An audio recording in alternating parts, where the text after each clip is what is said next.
మీరు ఎప్పుడైనా అధిగమించలేనట్టు అనిపించిన ఒక సవాలును ఎదుర్కొన్నారా? అన్ని పరిస్థితులు వ్యతిరేకంగా ఉన్నప్పుడు మీరు దానిని ఎలా ఎదుర్కొంటారో కూడా తెలియని సందర్భం జీవితంలో వచ్చిందా? ఈ రోజు మనం కథలోకి వెళ్తున్నాం. విశ్వాసం, ధైర్యం మరియు దైవ మార్గదర్శకత ఎంత శక్తివంతంగా ఉంటాయో చూపిస్తుంది. అది ఎంతకీ విపరీత పరిస్థితులైనా ఎదుర్కొనగలవని మనం ఇప్పుడు 2 సమూయేలు 1 దినవృత్తాంతములు కీర్తనలు 31 నుండి భాగాలను పరిశీలిస్తున్నాం. అక్కడ దావీదు మరియు శక్తివంతమైన యోధులు ఫిలిస్తీయులను అంచనాలకు విరుద్ధంగా ఓడించిన దృశ్యాలను చూస్తాం.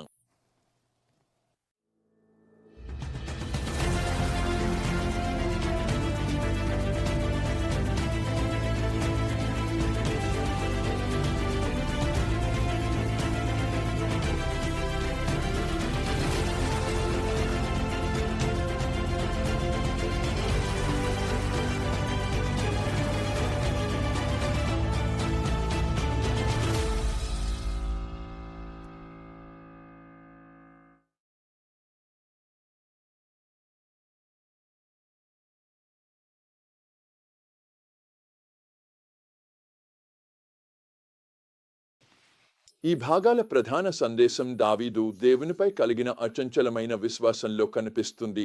ఇది కీర్తనలు 31వ అధ్యాయం 14 మరియు 15. ప్రభువా, నేను నిన్ను నమ్ముతున్నాను, నేను చెబుతున్నాను, నీవే నా దేవుడు, నా కాలాలు నీ చేతిలోనే ఉన్నాయి. ఈ విశ్వాస ప్రకటన తరువాత జరిగే అద్భుత విజయాలకు పునాది వేసింది మరియు దావీదు విజయ రహస్యాన్ని వెల్లడిస్తుంది. అతని సంపూర్ణమైన దేవునిపై ఆధారపడటం, దేవుని మార్గదర్శకత మరియు రక్షణ. మన కథ దావీదు ఒక పెద్ద ప్రమాదాన్ని ఎదుర్కొంటున్న సమయంలో ప్రారంభమవుతుంది. ఇశ్రాయేలు అంతటినీ రాజుగా అభిషేకించబడ్డాడని ఫిలిస్తీయులు విన్న వెంటనే అతనిపై దాడి చేయడానికి తమ సైన్యాన్ని సమీకరించారు. ఇది ఒక సంక్షోభ క్షణం, కానీ భయపడిపోయే బదులు దావీదు అసాధారణమైన పని చేశాడు. అతను ప్రభువును విచారించాడు. ఏదైనా చర్య తీసుకునే ముందు దేవుని మార్గదర్శకతను కోరే ఈ అలవాటు దావీదు నాయకత్వానికి మూలస్తంభంగా నిలిచింది. ఇది మనందరికీ గొప్ప పాఠం. 2 సమూయేలు 5:19లో దేవుని ప్రతిస్పందన స్పష్టంగా ఉంది. వెళ్ళు, నేను ఖచ్చితంగా ఫిలిస్తీయులను నీ చేతిలో అప్పగిస్తాను. దేవుని హామీతో దావీదు తన పురుషులను బేల్పెరాజిన్లో విజయానికి నడిపించాడు. ఈ స్థలానికి అతను పెట్టిన పేరు, ప్రభువు నా శత్రువులపై నా ముందర నీటి ప్రవాహంలా విరుచుకుపడ్డాడు అని అర్థం. ఇది దేవుని శక్తివంతమైన జోక్యాన్ని స్పష్టంగా చూపించే చిత్రాన్ని వేస్తుంది. కానీ కథ అక్కడితో ముగియదు. ఫిలిస్తీయులు మళ్లీ సమీకరించి మరోసారి దాడి చేస్తారు. మరొకసారి దావీదు దేవుని మార్గదర్శకత్వాన్ని కోరాడు. ఈసారి దేవుడు అతనికి ఒక ప్రత్యేకమైన యుద్ధ వ్యూహాన్ని ఇచ్చాడు. శత్రువుల వెనుకవైపు చుట్టి వెళ్లి బొప్పాయి చెట్ల పైభాగాల్లో నడక శబ్దం వినిపించే వరకు వేచి ఉండమని చెప్పబడింది. అది దేవుడు స్వయంగా ఫిలిస్తీయుల సైన్యాన్ని కొట్టేందుకు ముందుగా వెళ్లిన సంకేతం. ఈ అద్భుతమైన అంశం మనము దేవుని చిత్తానికి అనుగుణంగా ఉన్నప్పుడు ఆయన మనుషుల అర్థానికి అందని విధంగా కార్యాచరణ చేయగలడని మనకు గుర్తు చేస్తుంది. ఈ అసాధారణమైన ఆదేశాలకు దావీదు విధేయత చూపిన ఫలితంగా గిబియను నుంచి గెజేరు వరకు విస్తరించిన మరో ఘన విజయం సాధించబడింది. ఈ యుద్ధ కథల మధ్యలో వ్యక్తిగత ధైర్యం మరియు విశ్వాసానికి సంబంధించిన కథలు కూడా మిళితమై ఉన్నాయి. దావీదు యొక్క శక్తివంతమైన పురుషుల గురించి మనం వింటాము. వారు అసాధారణ యోధులు, తమ రాజుకంకిత భావంతో ఉన్నవారు. ఒక కథలో 3 యోధులు శత్రు ప్రాంతంలో ఉన్న బేత్లెహేంలోని బావి నుండి దావీదుకు నీరు తేవడానికి తమ ప్రాణాలను పణంగా పెట్టిన విషయం చెప్పబడింది. ఈ ధైర్యకృత్యానికి దావీదు ఇచ్చిన ప్రతిస్పందన ఎంతో అర్థవంతమైనది.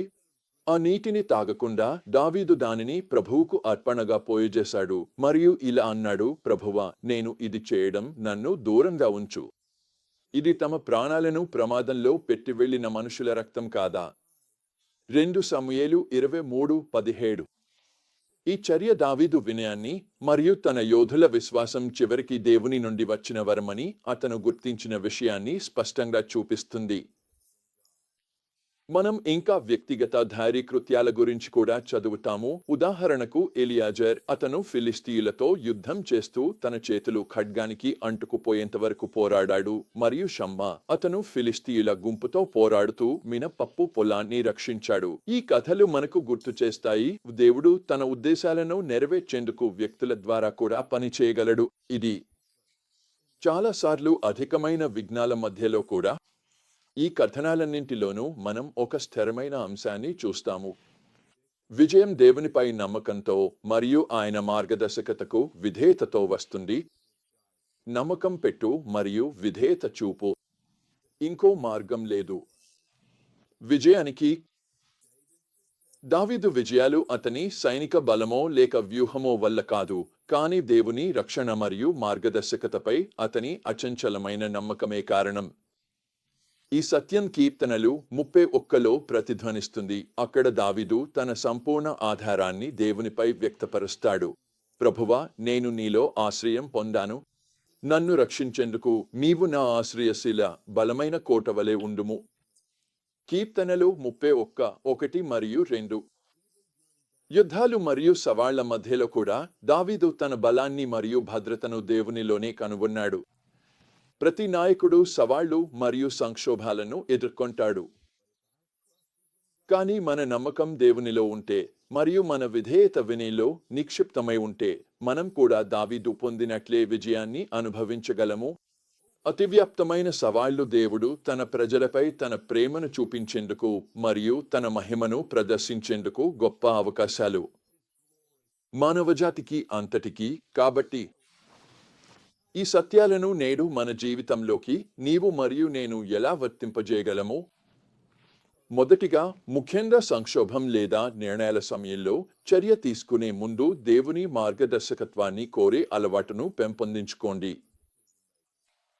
తర్వాత, పరిస్థితులు మీకు వ్యతిరేకంగా ఉన్నప్పటికీ దేవుని రక్షణ మరియు సమకూర్పుపై నమ్మకం ఉంచండి మరియు దేవుని ఆదేశాలను అనుసరించేందుకు సిద్ధంగా ఉండండి. అవి మానవ దృష్టికోణంలో అర్థం కాకపోయినా కూడా మీ చుట్టూ ఉన్నవారి త్యాగాలు మరియు విశ్వాసాన్ని గుర్తించి గౌరవించండి. అంతిమంగా దేవునికే ఘనత ఇవ్వండి. మరియు దేవునిపై నమ్మకంతో ఉన్న వ్యక్తుల ద్వారా ఆయన విజయం తీసుకురాగలడని తెలుసుకొని మీ విశ్వాసంలో స్థిరంగా నిలబడండి. దావీదు మరియు అతని శక్తివంతమైన పురుషులు ఫిలిస్తీయులను ఓడించిన కథ మనకు దేవునితో కలిసినప్పుడు ఏదీ అసాధ్యం కాదని గుర్తు చేస్తుంది. ఒకసారి నేను మిమ్మల్ని అడుగుతాను, ఈ సమయంలో మీ జీవితంలో మీరు ఎదుర్కొంటున్న ఫిలిస్తీయులు ఎవరు? మీ ముందు ఉన్నవి అసాధ్యంగా కనిపించే సవాళ్లు ఏమిటి? ఒక క్షణం తీసుకుని వాటిని దేవుని వద్దకు తీసుకెళ్ళండి. ఆయన మార్గదర్శకత్వాన్ని కోరుతూ ఆయన శక్తిపై నమ్మకం ఉంచండి. గుర్తుంచుకోండి, దావీదులాగే మనము దేవుని రక్షణ మరియు మార్గదర్శకత్వంపై నమ్మకంతో ఉండే విశ్వాసపూరిత వ్యక్తులుగా ఉండమని పిలువబడ్డాము. అతనిపై పూర్తిగా ఆధారపడే ఆ స్థితిలోనే ఇది జరుగుతుంది. అక్కడే మనం ఏ సవాలునైనా ఎదుర్కొనే బలాన్ని, మన జీవితాల్లో ఆయన ఉద్దేశాన్ని నెరవేర్చే శక్తిని పొందుతాము. కాబట్టి మన కాలాలు ఆయన చేతుల్లో ఉన్నాయని తెలుసుకుంటూ ధైర్యంగా ముందుకు సాగుదాం. ఆయన మనలను విజయానికి నడిపించడంలో విశ్వాసయోగ్యుడు.